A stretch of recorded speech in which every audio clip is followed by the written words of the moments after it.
Eu não farei a leitura do texto. É um texto muito longo, um texto que repete muitos nomes, mas eu gostaria que você o mantivesse aberto, do versículo de número 1 até o versículo de número 32. Do que o texto fala? Ele traz uma multiplicidade de nomes e pessoas de diversas funções que se dispuseram a começar a obra dos muros, da reconstrução dos muros. E fala a expressão ao lado, próximo, perto, entre, a expressão edificou, repararam, vai aparecer várias vezes no texto. E a primeira vez que eu li o capítulo, eu tive vontade de passar para o capítulo 4. Porque eu falei assim, eu não sei o que eu vou falar nesse capítulo aqui.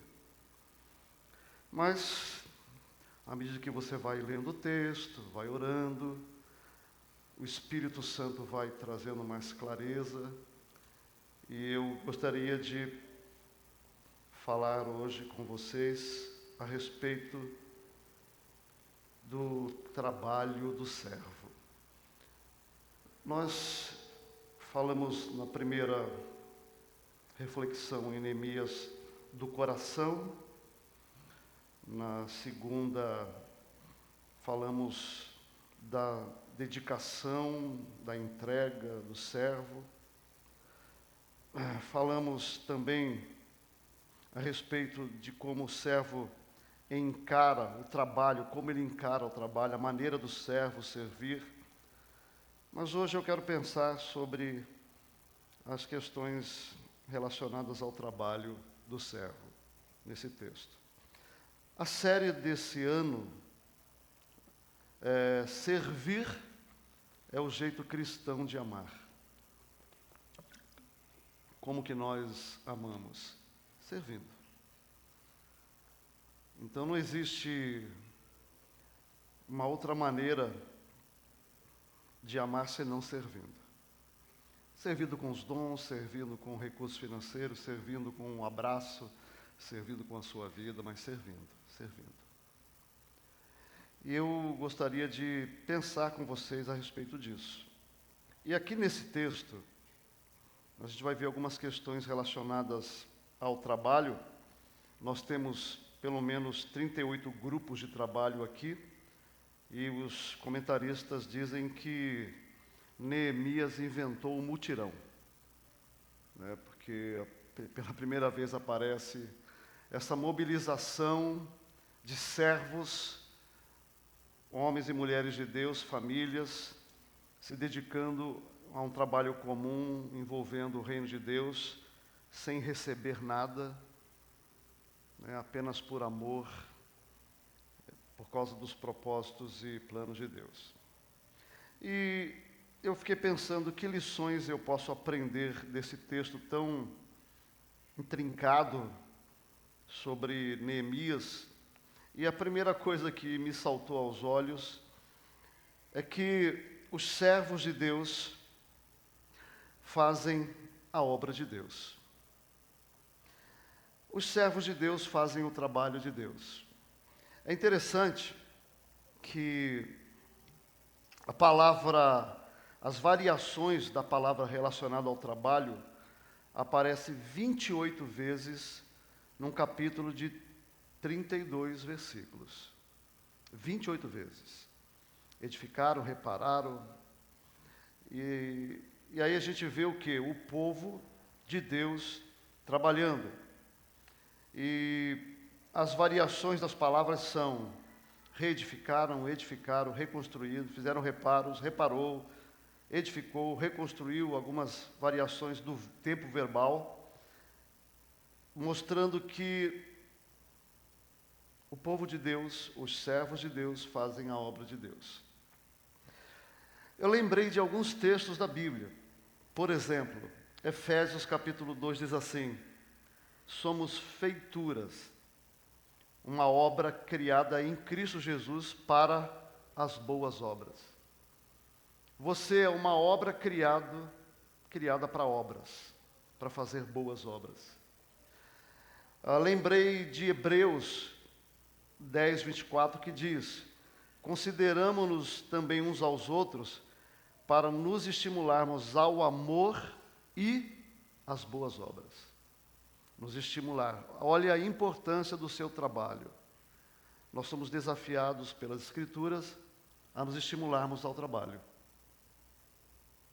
Então, não o pastor, mas cada um de nós. É curioso que eu encontro muita gente desestimulada a se envolver, algumas inclusive que se afastam e falam que a culpa é da igreja. Então, a palavra de Deus nos chama para incentivar as pessoas ao trabalho e não ao contrário. Incentivar, estimular. Eu lembro quando Jesus falou que a seara era grande e poucos os ceifeiros, em Mateus 9, ele incentiva os discípulos a orarem assim: rogai, pois, ao Senhor da seara que mande trabalhadores para a sua seara. Todo convertido a Jesus é um trabalhador, é um servo chamado para fazer a obra de Deus. Então não existe cristão que foi chamado para assistir culto. Isso é uma categoria criada pela Igreja Ocidental, o tipo de igreja que nós exportamos dos Estados Unidos, mas na Bíblia, crente é um trabalhador. É um trabalhador. E Paulo vai dizer em 1 Coríntios 3 que a nossa obra vai ser avaliada e passada pelo fogo, e ela vai manifestar a qualidade que ela tem diante de Jesus. E cada um será provado na sua própria obra. E aí ele diz que a qualidade da obra de alguns é de ouro, outros a qualidade é de prata, outros de pedras preciosas, outros de madeira, outros de feno e palha. Então, tudo bem, esquece a imagem que está na minha cabeça do lobo mau, né? Esquece essa imagem, por favor. Mas o fogo vai provar a nossa obra. Essa é a realidade. E qual será a qualidade da sua obra? E aí você sabe, né, que não importa se você tem cargo na igreja ou não. Você sabe disso, né? Porque tem muita gente que tem cargo e a obra é palha. Palha. E tem gente que não tem e a obra é ouro. Então não é a questão de cargo. A questão é, se nós estamos servindo a Deus e fazendo a obra de Deus, na área que Deus nos capacitou. O povo de Deus faz a obra de Deus. Você sabe que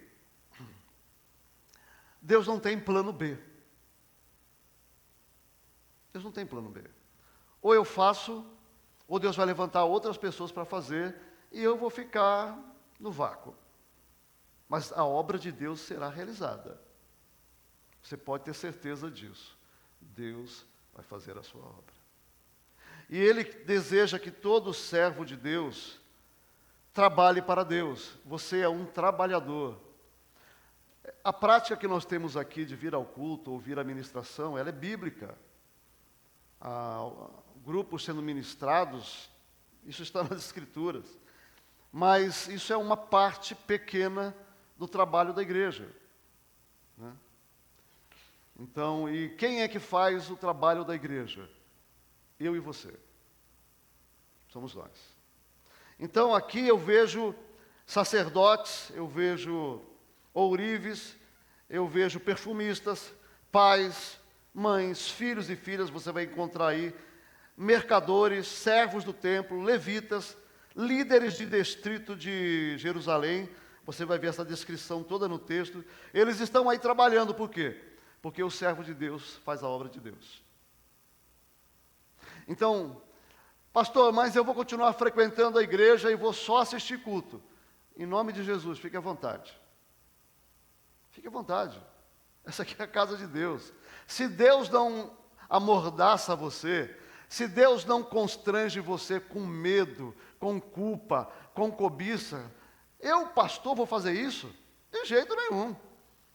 Fique à vontade em nome de Jesus. Mas eu tenho que dizer para você, que o chamado de Deus para mim e para você, como servos, é que nós somos chamados para fazer a obra de Deus.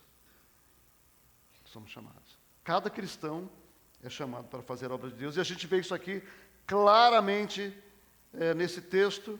E não só Neemias. Inclusive o nome Neemias que aparece nessa lista aqui, não é o Neemias do livro. Tem um nome aí, dentre os que são citados, aparece Neemias. Não é o Neemias do livro. Mas Neemias está aqui envolvido. Você lê o livro, você sabe disso. Ele colocou o dinheiro, ele colocou o seu tempo, ele deixou o palácio, ele veio para um ambiente de dor e de miséria, ele encarou a dor e a miséria, o desafio. Ele estava ali de cara a cara com o sofrimento. Neemias estava ali envolvido integralmente na obra de Deus, porque ele é servo de Deus, e o servo de Deus faz a obra de Deus. Então assim, se eu pudesse desafiar você, o meu desafio é: ore e peça a Deus direção a respeito da sua parte, do seu trabalho, do que Deus quer que você faça no ambiente da comunidade. Esse é o meu desafio para você. Ore a Deus: Senhor, eu tenho dons, tenho talentos, e eu quero que o Senhor fale comigo. Porque aqui você vai ver, não só que o servo faz a obra de Deus, mas que o servo de Deus é um instrumento de Deus. Instrumento de Deus. Curioso que quase 80 anos a obra ficou parada. E vejam, nós tivemos líderes de magnitude incomum no retorno dos judeus do cativeiro babilônico e do cativeiro medo-persa para Jerusalém. Mas a obra parou. E quando a obra de Deus está sofrendo, Deus continua chamando o seu povo para fazer a obra de Deus. Quem faz a obra de Deus é o povo de Deus. Inclusive, se você quiser compreender isso, leia Efésios capítulo 4. Porque Efésios capítulo 4 fala que Deus separou líderes que capacitam o povo de Deus para fazer a obra de Deus. Então quem faz a obra de Deus é o povo de Deus. O pastor, na sua função como povo de Deus, a liderança capacita o povo de Deus. Mas como ovelha, junto com as ovelhas, ele faz a obra de Deus. Quem faz a obra de Deus é o povo de Deus. Eu estava brincando com o Benjamin na nossa reunião semanal, com a Márcia, que eu ia cantar com vocês uma musiquinha de criança. Mas ela assim, né? Ela acaba entrando naquela categoria de mensagem que aponta o dedo, né? Você lembra? Qual é a música? Deus não quer preguiçoso em sua... Você lembra dessa música? Mas ela é dessa categoria que eu não gosto muito, né? Porque é uma música que fica chamando você de preguiçoso, essas coisas todas. As crianças cantam isso, né? Deus não quer preguiçoso na sua obra. E é verdade, mas eu não quero chamar você de preguiçoso. Porque eu quero chamar você de servo de Deus, que foi chamado por Deus para fazer a obra de Deus e ser um instrumento nas mãos de Deus. Meu irmão, quando há um vácuo de omissão na comunidade, em relação ao mundo, nas dificuldades, Deus começa a mobilizar pessoas, incomodar pessoas. O Espírito Santo começa a trabalhar no nosso coração e Ele vai gerando em nós uma compulsão. Eu posso pregar sobre isso, mas eu não posso fazer isso. Eu posso ministrar sobre isso, mas eu não posso criar isso em você. Mas a palavra de Deus e todos aqueles que foram envolvidos na obra de Deus sabem a respeito do que eu estou dizendo. É uma compulsão, é um mover do Espírito dentro de nós, tão poderoso, que me dão motivos tão extraordinários, que falam ao meu coração da grandeza, da beleza, da singularidade, da importância, de fazer a obra de Deus, que eu sou convencido pelo amor, pelos propósitos de Deus, eu sou convencido que eu tenho que trabalhar, o Espírito de Deus me convence, e o Espírito faz isso com todo crente, com todo crente. Deus faz a obra de Deus com os servos de Deus, e os servos de Deus são instrumento nas mãos do Senhor. Mas a questão é, você lembra o que aconteceu com Neemias quando a comitiva chegou no palácio? Ele perguntou, como é que está o meu povo? Aí a descrição é, a cidade está em ruína, pobreza, miséria, sofrimento. E aí a pergunta é, como é que Deus vai levantar a obra de Deus com um povo pobre, um povo abatido, um povo desanimado, um povo que recebeu um decreto do rei para parar a obra, um povo que tinha inimigo de todos os lados, mal de Jerusalém? Como? E eu quero dizer para você que o problema de Deus não são os recursos. O problema de Deus é o nosso coração. Quero lembrar você de Deuteronômio 10:14. Diz assim, eis que o céu dos céus são do Senhor teu Deus, a terra e tudo o que nela há. Vou ler de novo. Eis que os céus dos céus são do Senhor teu Deus, a terra, tudo o que há nela pertence a Deus. É por isso que em Ageu, capítulo 2, versículo 8, Deus diz a Ageu, minha é a prata, meu é o ouro, diz o Senhor dos exércitos. O problema de Deus nunca foi recurso. O problema de Deus é o nosso coração. É o meu coração e o seu coração. Esse é o nosso problema. Esse é o problema de Deus. E esse povo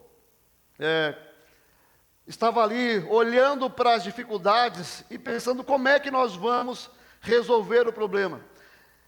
Há muito tempo eu adoto uma postura diante de alguns desafios que eu enfrento com a minha família, no ministério e na minha vida. Quando a gente está diante de algumas dificuldades que a gente não tem o que fazer, e a Cá me pergunta para mim, então, o que a gente vai fazer? Eu digo para ela assim, olha, eu não sei, mas eu estou louco para ver como é que Deus vai resolver isso. Estou louco para ver, estou na expectativa de como Deus vai resolver isso. Nós estamos com um problema hoje, eu já compartilhei com vocês, né? O ajustamento desse templo às normas em função da legalização de como uma comunidade se organiza em termos de culto, quantidade de cadeiras e tal. Hoje nós temos que tirar 48 cadeiras aqui de dentro. 48 cadeiras, para ficar de acordo com a lei. Isso é um problema para a nossa comunidade.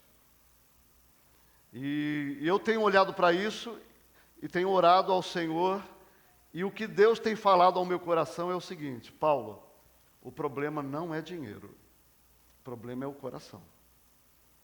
É o nosso coração.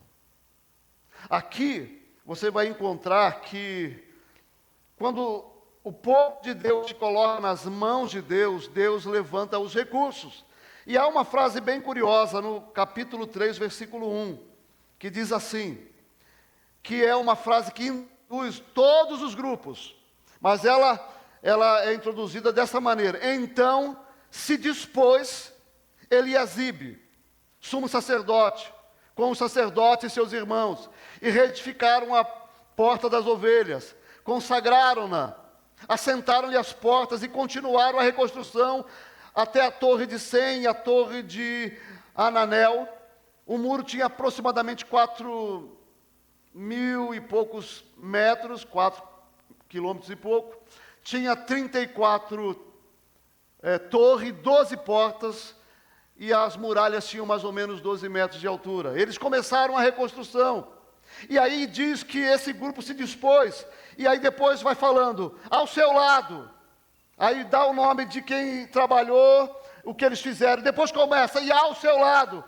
O que aconteceu aqui foi que o povo se colocou nas mãos de Deus, se dispôs, se dispuseram a trabalhar. O grande problema da igreja não é recurso e não é dinheiro, é a disponibilidade do povo de Deus. Queridos, Neemias não tinha os recursos para construir os muros. Mas eu tenho certeza que os 4, 5 meses que ele passou orando e falando com Deus, falando, Deus, tudo bem, eu me coloco à disposição, mas os recursos, e orando, e veio à mente e ao coração de Neemias, que o recurso viria de um lugar absolutamente improvável. Presta atenção, porque o rei para quem ele iria pedir recurso, é o mesmo rei que tinha decretado que a obra tinha que parar.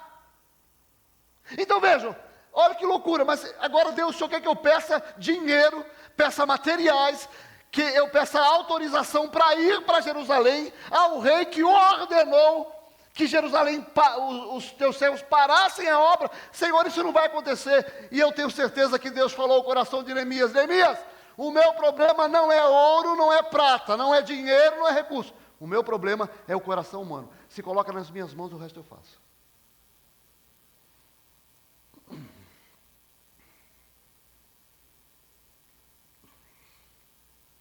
Aqui, quando Neemias se coloca nas mãos de Deus, quando ele fala para Deus, Deus, e vai ao rei, aí Deus abre as portas e faz um milagre.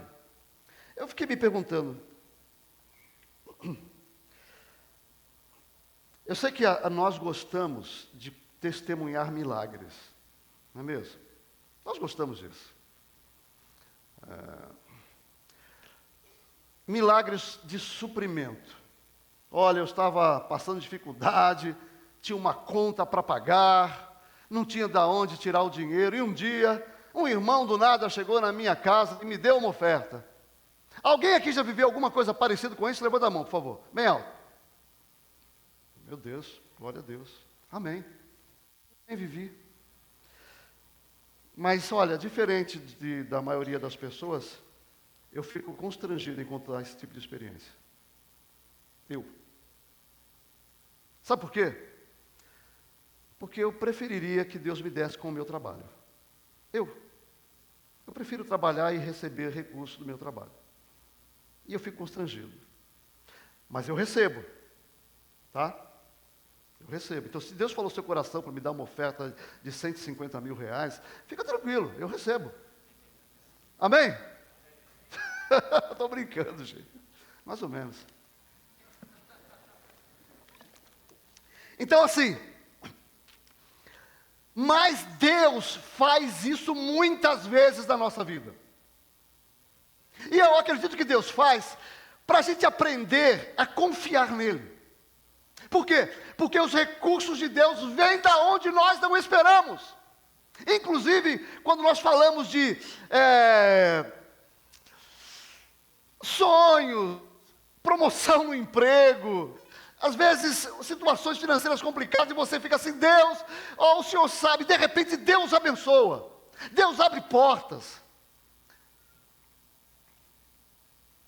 Mas nem sempre Deus faz isso. Nem sempre. E eu tenho que ser honesto com você, que quando a Bíblia fala que Deus quer que você seja um instrumento nas mãos dele, é que talvez Deus queira que você seja esse instrumento para abençoar alguém em nome de Jesus, ou a comunidade. Você. Deus, quem é que o Senhor vai usar para abençoar essa comunidade? O Espírito vai falar, é você. E Deus quer que você seja um instrumento. Por isso, eu quero dizer para você que eu prefiro ser o instrumento para abençoar do que ser o instrumento que vai receber a bênção. Eu prefiro ser o instrumento que vai abençoar. E ser um instrumento de Deus é uma das coisas mais extraordinárias que a gente pode experimentar. Você sabe que eu fui sustentado, eu estou falando agora com liberdade, eu fui sustentado por uma comunidade para estudar, integralmente. Então eu fui o recipiente, eu recebi a bênção. Foram 4 anos, a igreja de São Paulo pagou a minha faculdade, me deu plano de saúde, pagou o meu aluguel, deu escola particular para os meus filhos, deu trabalho para minha esposa, me deu o ministério, durante 4 anos eu trabalhei, e a igreja me sustentou para estudar. Então eu não tenho problema de receber essas coisas, e eu louvo a Deus, mas eu prefiro abençoar, eu prefiro dar. Depois, quando eu comecei a estudar, sonhar em ser psicólogo, também não tinha recurso, comecei a orar, e Deus levantou uma mulher em São Paulo, que me sustentou durante 5 anos, e durante 5 anos depositou fielmente o valor total da minha faculdade, e eu me formei porque Deus levantou uma mulher, ela foi um instrumento nas mãos de Deus. Mas olha que coisa interessante,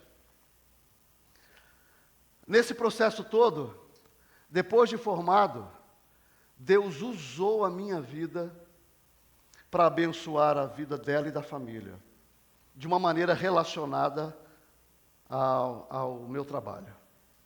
De uma maneira que eu fiquei muito feliz, dei glória a Deus, porque eu pude ser um instrumento nas mãos de Deus. Eu prefiro ser um instrumento. Eu quero dizer para você, a obra tem demandas e Deus quer que você seja um instrumento de Deus. Esse povo que estava lá, olhando para as dificuldades, olhando para os desafios e falando, Deus, olha, não tem condições. Meu irmão, recurso não é um problema de Deus.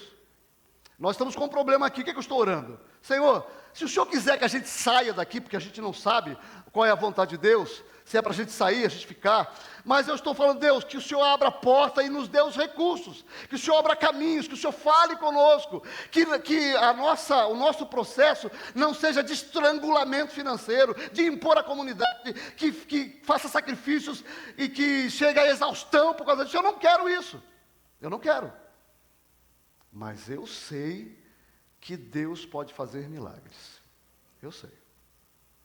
E eu gostaria de ser um instrumento de Deus nesse sentido. O que eu posso fazer, Deus, para ser um instrumento do Senhor nesse processo? Esse povo se tornou um instrumento de Deus, e sacerdotes, levitas, filhos, filhas, famílias, se colocaram à disposição de Deus. O que Deus quer é disponibilidade, que você diga, Senhor, eis-me aqui. Ah, pastor, mas eu não me sinto capaz, eu não me sinto com dom. Meu irmão, coloque a sua vida nas mãos de Deus, traga para Deus o que você tem, e Deus vai fazer desse recurso um recurso extraordinário. Lembra quando aquele jovem trouxe os pães, peixes, para a multidão? Era pouco, mas ele trouxe o que ele tinha, e Jesus tocou, e quando Jesus toca nos recursos, ele multiplica os recursos. Por isso, traga para Deus o que você tem. Pastor, eu me sinto incapaz. Traga a sua incapacidade para Deus, e Deus vai fazer você capaz. Traga o que você tem, porque Deus quer que você seja um instrumento. Ser um instrumento de Deus é uma coisa extraordinária, e não se preocupe com os recursos. Aqui, nesse texto, eu aprendo que os servos de Deus fazem a obra de Deus, eles se tornam instrumentos de Deus, e eles fazem isso por causa dos propósitos de Deus. Interessante. Vai aparecer nesse texto, eu vou dar os versículos para você olhar, 7 vezes. Versículo 21, 23, 29, 31 e versículo 28. E versículo 10. Os nomes são Eliasibe, Benjamim, Azarias, Zadok, Mesulão, Gedais e os sacerdotes. Olha que curioso, esses nomes vão aparecer aqui, construindo a casa, construindo o muro, de frente à sua casa. Ora, isso aqui é obviamente Neemias otimizando os recursos. Que nem nós fazemos aqui, né? Temos um culto à noite, para não chamar você para uma reunião durante a semana, a gente fala assim, vamos fazer antes do culto, é otimizar o tempo. A gente faz isso, aproveita o tempo. Eles fizeram assim, olha, você vai construir de frente à sua casa, você de frente à sua casa, e cada um que é citado aqui, foi transformando, construindo muralhas de frente à sua casa. E uma das coisas que Deus falou ao meu coração, enquanto eu lia isso, é que, enquanto eu e você fazemos a obra de Deus, nós construímos a nossa própria proteção e segurança. Esse não é o objetivo maior. E eu vou explicar para você como eu entendo isso. Eu fui membro de uma igreja em Santos. Não vou citar o nome dela, mas a Igreja Batista Memorial de Santos, eu citei, né? Pois é, não tenho nada para esconder. Tinha lá um pastor na nossa época, e esse pastor começou a criar problemas para a igreja. Problemas para a igreja. Heresias, manipulação, e nós começamos a ter que lidar com isso. Eu quero dizer para você que se tem uma coisa triste, é quando esse tipo de coisa acontece numa comunidade. É muito ruim. É muito ruim. E aí, então, eu começo a orar por isso, e a tendência da maioria de nós, quando essas coisas acontecem, é omissão. Não tem nada a ver com isso, eles se virem, eles são gente grande. E foi o que aconteceu lá. Eu comecei a orar, falei, Deus, eu vou procurar a liderança, vou procurar o pastor e vou falar com ele. E chamei o pastor e falei, olha, eu estou vendo isso está errado, isso. Bom, a gente fez isso, o que aconteceu? O pastor começou a tesourar a gente. Aí começou a criar problemas, e liderança viu isso, sabia que eu estava certo, sabia que era injustiça, e o que eles fizeram? Nada. A igreja viu isso, sabia que era injustiça, sabia que ele estava errado, o que a igreja fez? Nada. E aí o que acontece? A gente acha que quando essas coisas acontecem, que isso não vai respingar em nós. Você sabe o que aconteceu? Esse problema foi crescendo, uma igreja que tinha mais de 20 missionários sustentado pela igreja local, uma igreja com uma liderança muito forte, uma igreja que estava crescendo, uma igreja que era conhecida no Brasil pela obra missionária, foi destruída e ficou lá 30 pessoas. Agora, hoje, faz mais de 40 anos que isso aconteceu. Quantos anos? 40 anos. Ainda hoje eu encontro pessoas daquela época, e quando falam da igreja, choram. 40 anos depois, choram. Aquelas pessoas que se omitiram, nós vimos adolescentes se afastarem, jovens se afastarem, nós vimos famílias se dividirem, famílias se divorciarem, nós vimos pessoas sofrendo, esmagadas, maltratadas, foi um caos. Um caos. Por quê? Porque os responsáveis para proteger e construir a obra de Deus somos nós. Você acha que o pastor é guardião da igreja? Eu ensino, eu ministro, mas eu não sou guardião da igreja. Sabe quem é guardião da igreja? Cada um de nós. Se você vê coisas que estão erradas, no pastor inclusive, você tem que ter a coragem de chamar o pastor do lado e dizer, pastor, o que você está ensinando não é bíblico, pastor. Você tem que falar, a igreja, e quando a igreja se compromete em servir a Deus, ela está trabalhando na sua própria segurança. Por quê? Eu estou construindo uma comunidade para os meus filhos.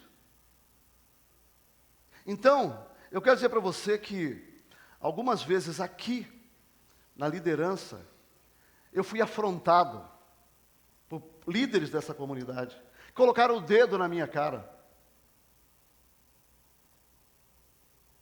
E uma dessas pessoas, eu falei, Deus, eu vou levar esse nome para a assembleia e vou discipliná-lo e talvez excluí-lo.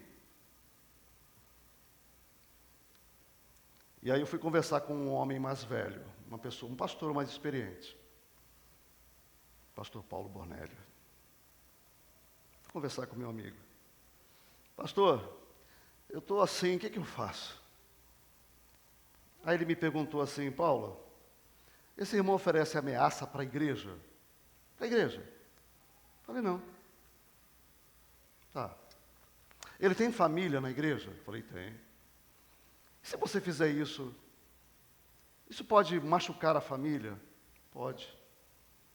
Você teria como não fazer isso e tentar investir na vida dele, mesmo que ele seja um opositor, um inimigo, até que fique uma situação insustentável, que aí você tem, mas você tem condições? Eu falei, tenho.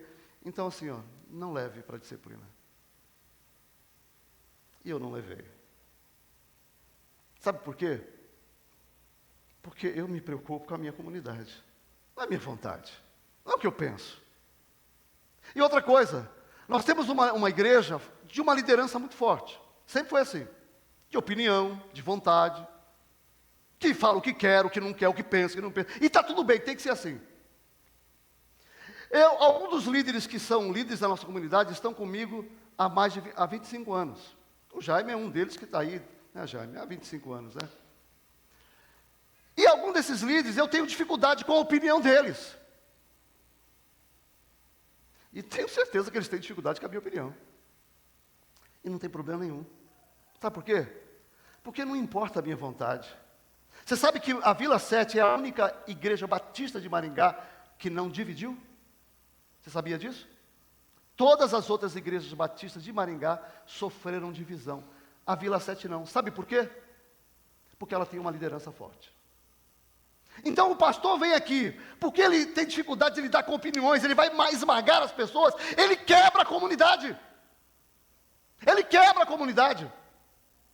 Por quê? Porque não é o pastor que faz a igreja, é a comunidade, e a comunidade protege a comunidade. E eu, como pastor, preciso pensar na comunidade e não em mim. Por quê? Porque eu quero que a nossa comunidade seja uma comunidade para o futuro, para os nossos filhos. Para os nossos filhos. Então eu engulo coisas, engulo.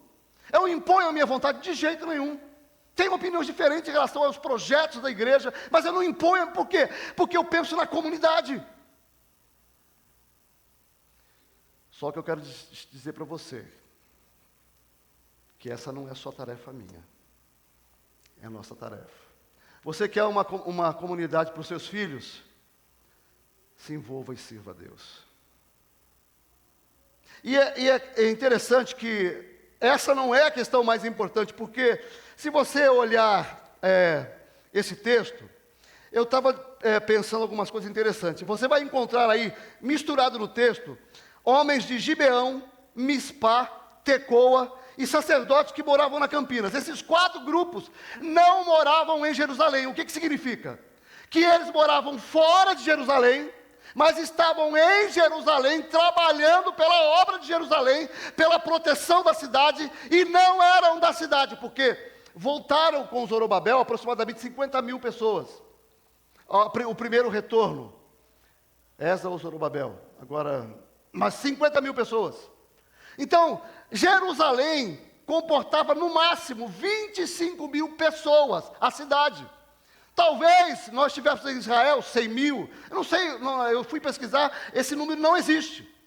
Eles não têm como prever e fazer uma estatística do número exato, ou pelo menos nem próximo. Mas certamente tinha mais de 50 mil pessoas. E aí eu pergunto, por que essas pessoas que não são da cidade, que não moram ali, que não estão construindo a sua proteção, estão trabalhando ali para construir os muros da cidade? Por quê? Porque Jerusalém é simbólico. O que Jerusalém representa para o povo de Deus? A gente canta isso, né? A cidade do nosso Deus. Era a obra de Deus, era a cidade na qual Deus tinha um plano, um propósito. Envolvia o plano de Deus, o propósito de Deus. E o que o servo de Deus vê quando trabalha nas mãos de Deus e se coloca como instrumento nas mãos de Deus? É verdade, quando eu trabalho para Deus, eu construo a minha proteção. É verdade, eu construo proteção para os meus filhos. Mas eu trabalho para Deus porque eu vejo os propósitos de Deus. Os propósitos de Deus. Esse povo que morava fora da cidade, eles sabiam que Ao trabalhar em Jerusalém, eles estavam envolvidos com o plano de Deus para o mundo.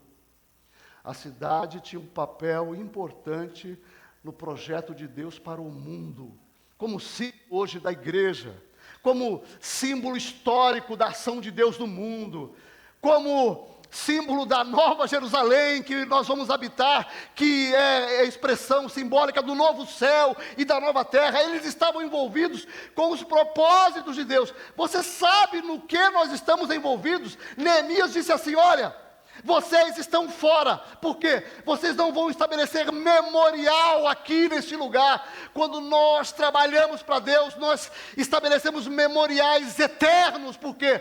Porque eu estou envolvido com o plano eterno de Deus para o mundo. Você sabe o que significa isso? Para o mundo. Eu sei que você acha que eu estou exagerando, né? Mas eu estive agora na Convenção Batista Brasileira. E lá, eu conheci um missionário da Ucrânia. Você sabe, missionário da Ucrânia sustentado por nós. A Igreja Batista Vila 7 manda todo mês contribuições para a obra de missões estaduais, municipais, mundiais, nacionais, todo mês. Esse dinheiro vai para esses missionários. Aquele missionário era um missionário sustentado por essa igreja. Por quê? Porque nós contribuímos com a obra de missões. Nós estamos no mundo. E aquele missionário foi lá e agradeceu e falou: eu louvo a Deus pela igreja brasileira, porque nós estamos lá sendo sustentados. Eu sou missionário naquele caos, naquela dificuldade. E ele deu motivo de oração para a gente. Pega meu celular aí, por favor. Obrigado. Não vou ligar para a Carmen, não, fica tranquilo. Ela está ali atrás. Mas eu vou passar os dados para você do missionário, nosso missionário na Ucrânia. Missionário do país.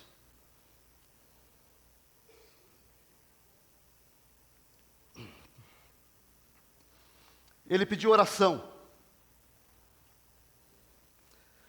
Hoje nós temos 20 mil crianças órfãos, sem pai e sem mãe, no país. 20 mil. Orem pelas nossas crianças. São 400 mil soldados russos que deixaram viúvas. Para cada 3 missionários, soldados russos, um soldado ucraniano. Por isso são 100 mil soldados que deixaram a situação de viuvez. As viúvas dos soldados ucranianos, a maioria tem menos de 30 anos. Menos de 30 anos.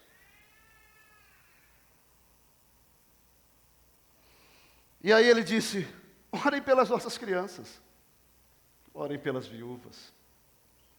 Orem, porque nós temos hoje um país de 40 milhões de habitantes, 15 milhões estão sofrendo traumas profundos. Falou: você sabe o que é a guerra? Um dia a minha casa era minha casa, no dia seguinte, não é mais minha, é a casa de todo mundo. Outras famílias dormindo na minha cama, no meu quarto, na minha sala. Meu carro é o carro de todo mundo. O país traumatizado. E ele ainda falou assim: ore,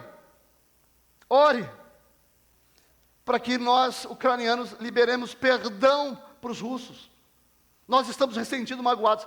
E não sei se você sabe, há muita gente na Ucrânia que tem parentes na Rússia. Orem, porque nós estamos ressentidos, magoados.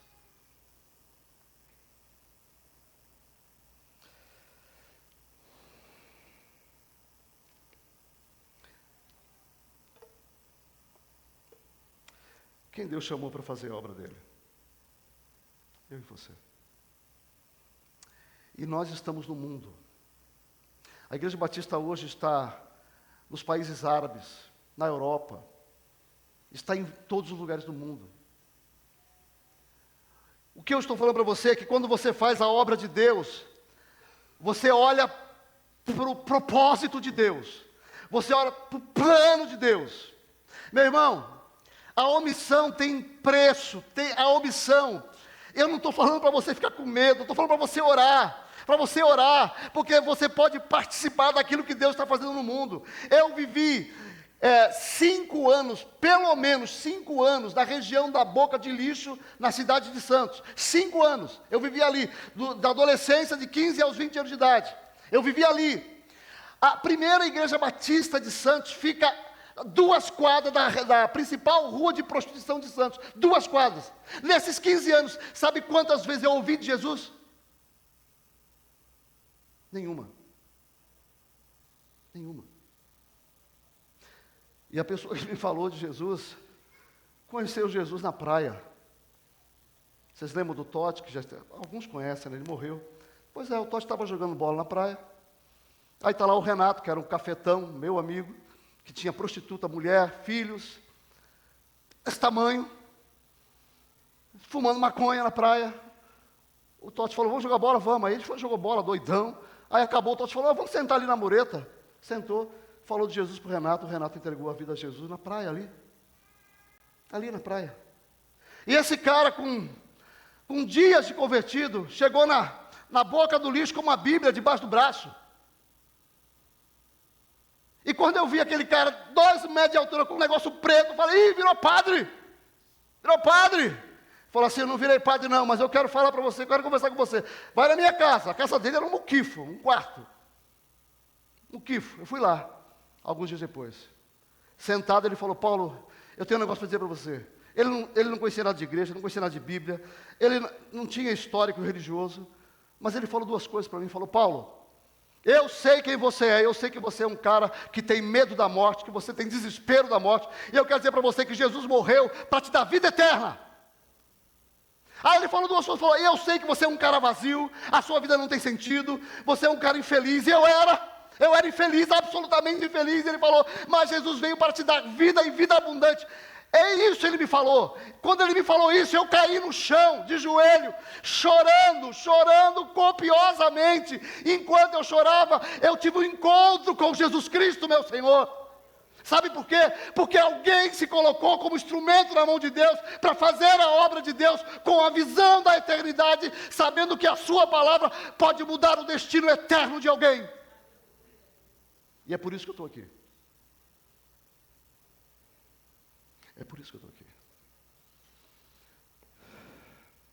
Eu estou dizendo para você que o que Deus está fazendo no mundo não se limita ao que está acontecendo aqui, minha gente. Mas a nossa igreja tem sido um instrumento, mesmo que você não saiba disso. Quando eu vou à convenção, os líderes de missões, eles me procuram e falam assim, nós queremos louvar a Deus pela sua igreja tem sido fiel, ela tem sustentado a obra de missões, e nós temos feito isso. Nós não mexemos esse dinheiro. O dinheiro entra, vai direto para a obra de missões. Por quê? Porque nós queremos alcançar o mundo. A minha visão e a sua visão não tem que ficar limitada a 4 paredes. Deus tem planos eternos. E Deus quer usar você e a mim. Mas, pastor, o que eu posso fazer? Eles se dispuseram. É isso que você tem que fazer. Se coloca nas mãos de Deus.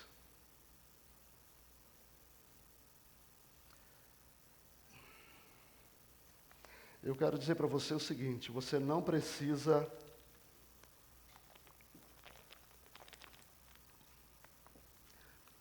achar que você precisa de uma fé gigantesca. Você não precisa. Eu quero dizer para você que cada passo que eu dei no ministério, eu dei com medo e temor. Cada passo. Com um pouco mais de 1 ano de vida cristã, semi-analfabeto, sem formação nenhuma, não tinha nem voltado a estudar. O meu pastor disse assim, queremos consagrar você ao ministério. Mas, como assim? Ele falou, não, você está aí dedicado, orando, buscando a Deus. Você já falou que Deus me chamou, eu tenho certeza, então, vamos consagrar você ao ministério. E me consagraram ao ministério daquele jeito. Sem formação teológica, 20 anos sem estudar. Tentei fazer tem um um curso que se faz para você entrar direto na quinta série. Né? Hã? Não é supletivo, é uma prova que você faz para entrar direto na quinta série. Eu fui fazer aquela prova. Eu reprovei. Não sabia fazer nada. Tinha lá um tal de MMC. Que desgraça é essa, MMC? Eu sei que para você é fácil, né? Para mim, não. E aí, quando ele me deu o resultado, era quase 0. Eu comecei a chorar. Ali, um vexame. Aí o cara ficou me olhando, o instrutor, falou assim, meu amigo, fez o seguinte, por que você está chorando? Eu falei, eu contei um pouco da minha história dele. Ele falou, está aprovado. Hoje eu não aceitaria. Hoje eu não aceitaria. Mas naquela época eu aceitei.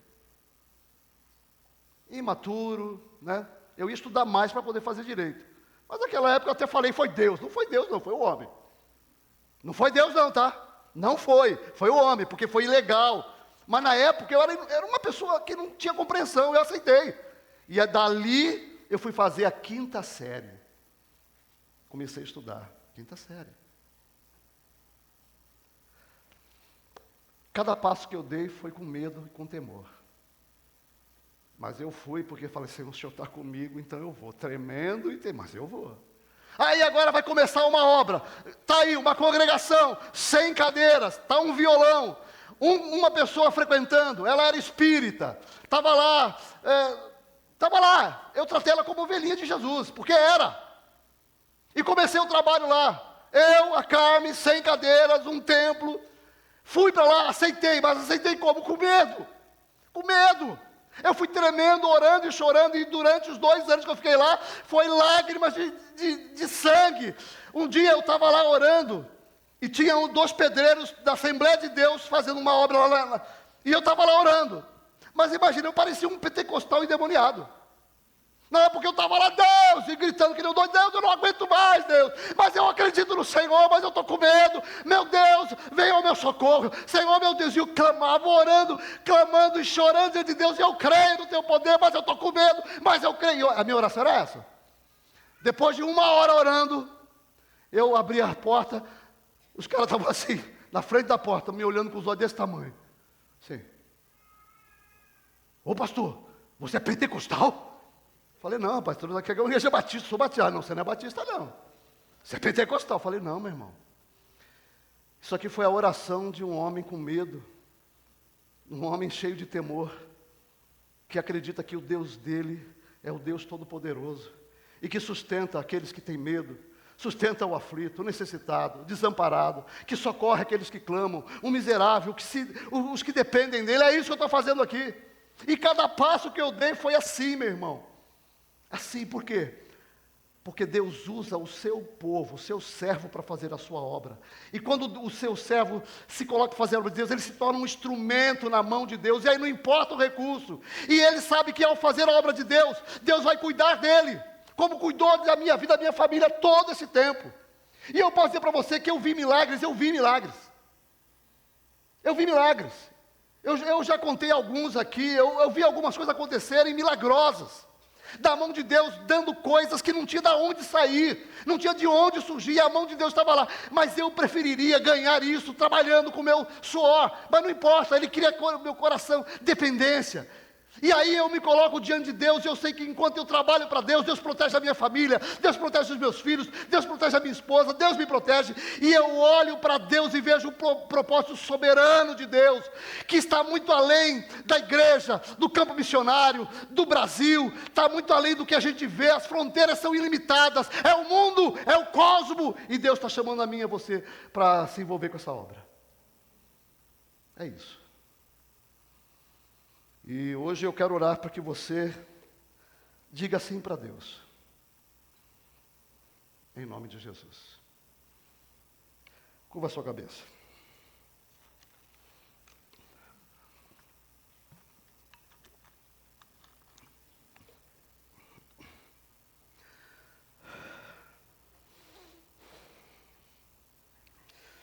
Em nome de Jesus, meu irmão. Eu gostaria que o Espírito Santo de Deus estivesse chamando você. E abrindo os seus olhos, para aquilo que Deus está fazendo aqui e no mundo. E a minha oração é: Deus, abra os nossos olhos, porque o teu povo, teus servos é que fazem a tua obra, e quando eles fazem a tua obra, eles se tornam instrumentos das tuas mãos. Enquanto eles trabalham, a tua palavra diz: buscai, pois, em primeiro lugar o reino de Deus e a sua justiça, e as demais coisas, as necessidades, serão acrescentadas pelo Deus eterno. Ele cuida de nós, lançando sobre Ele toda a vossa ansiedade, porque Ele tem cuidado de vós.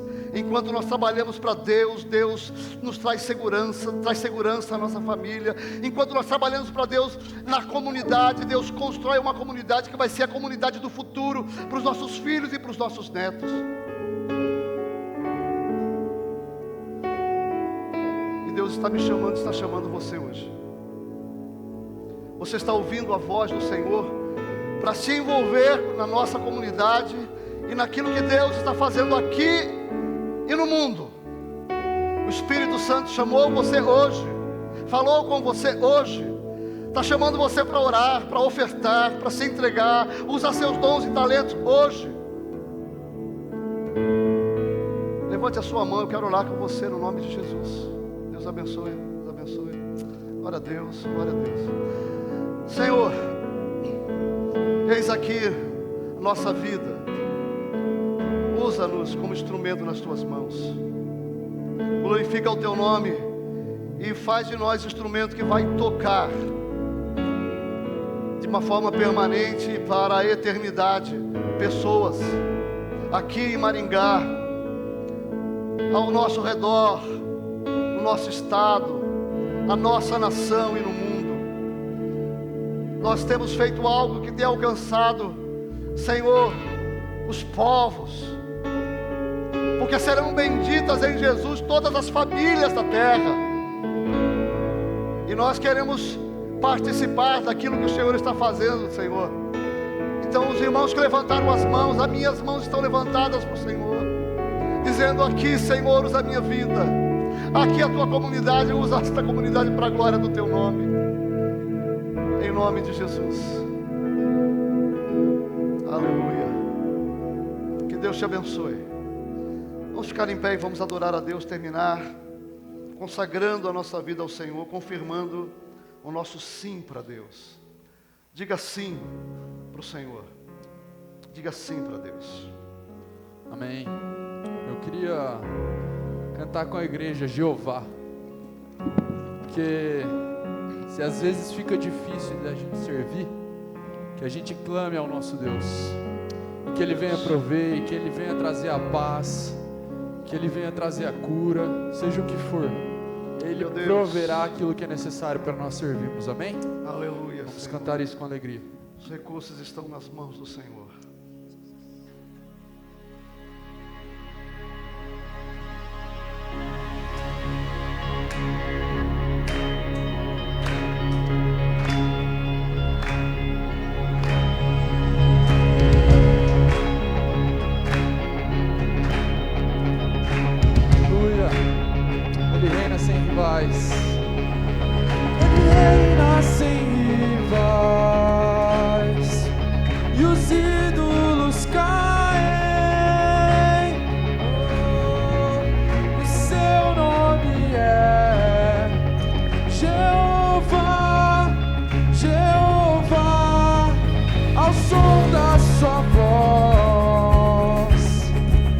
A escuridão foge.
Jeová Nissi vence as batalhas.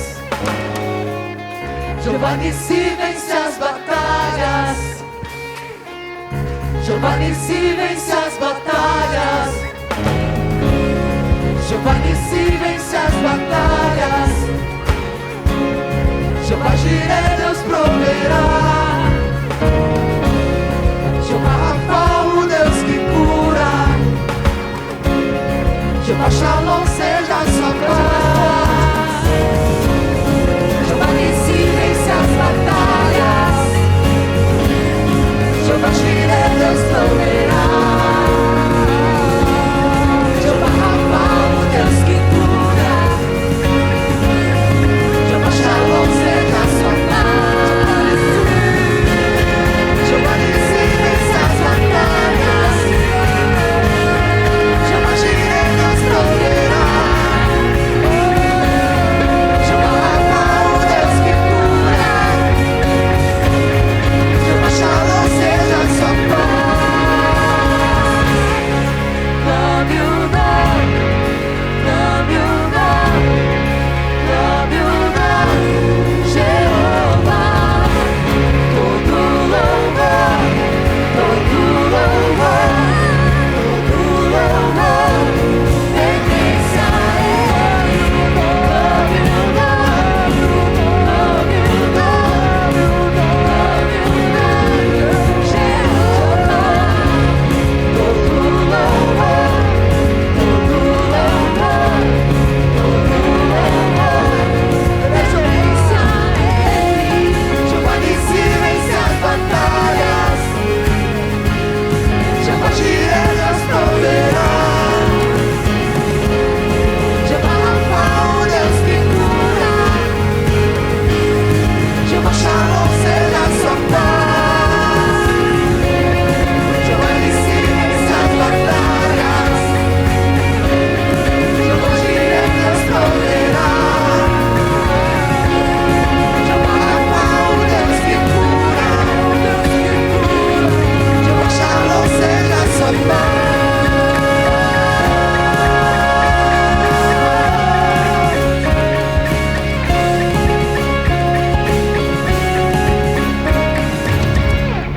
Aleluia!